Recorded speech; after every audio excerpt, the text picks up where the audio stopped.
আসসালামু আলাইকুম।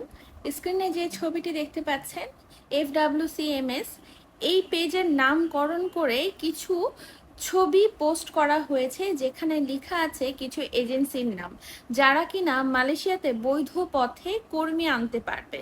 এই ধরনের নাম প্রকাশ করা হয়েছে। আসলে যারা এই ধরনের তথ্য প্রকাশ করেছে তারা সম্পূর্ণভাবে মানুষকে বিভ্রান্ত করার জন্য এই পোস্টটি শেয়ার করেছে।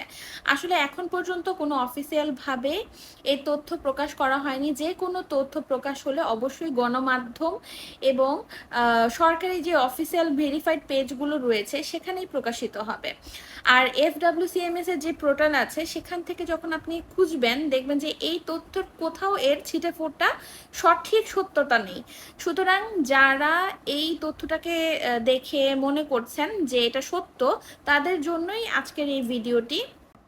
যদি কোনো তথ্য সরকারিভাবে প্রকাশ করা হয় তাহলে অবশ্যই অফিসিয়াল যে ভেরিফাইড পেজগুলো রয়েছে সেই পেজেই প্রকাশিত হবে।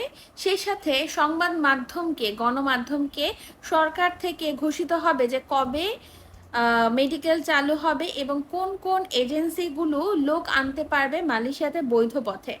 যারা এই ধরনের পোস্ট শেয়ার করছেন অথবা আমাকে ইনবক্স করছেন, সবাইকে বলবো যে এখানে বিভ্রান্ত হতে যাবেন না।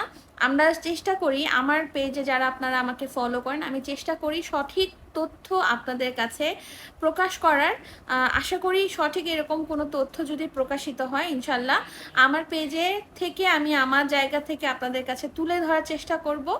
আর এখন এই ধরনের নিউজ দেখে কেউ নগদ অর্থ কাউকে দিতে যাবেন না, পাসপোর্ট দিবেন না। আমি বলবো যে বৈধ পথে যদি আসতে চান তাহলে অবশ্যই সরকার কর্তৃক ঘোষিত যে নিয়ম কানুনগুলো আছে, যেভাবে তারা ঘোষণা দিবে সেই পথগুলোই বেছে নিন এবং সেইভাবেই বৈধ পথে মালয়েশিয়াতে আসুন, যাতে আপনার কর্মসংস্থান নিয়ে কোনো ধরনের চিন্তা করতে হয় না, আপনার ভবিষ্যৎ আপনি নিজেই সুন্দরভাবে গড়ে তুলতে পারেন। ধন্যবাদ সবাইকে।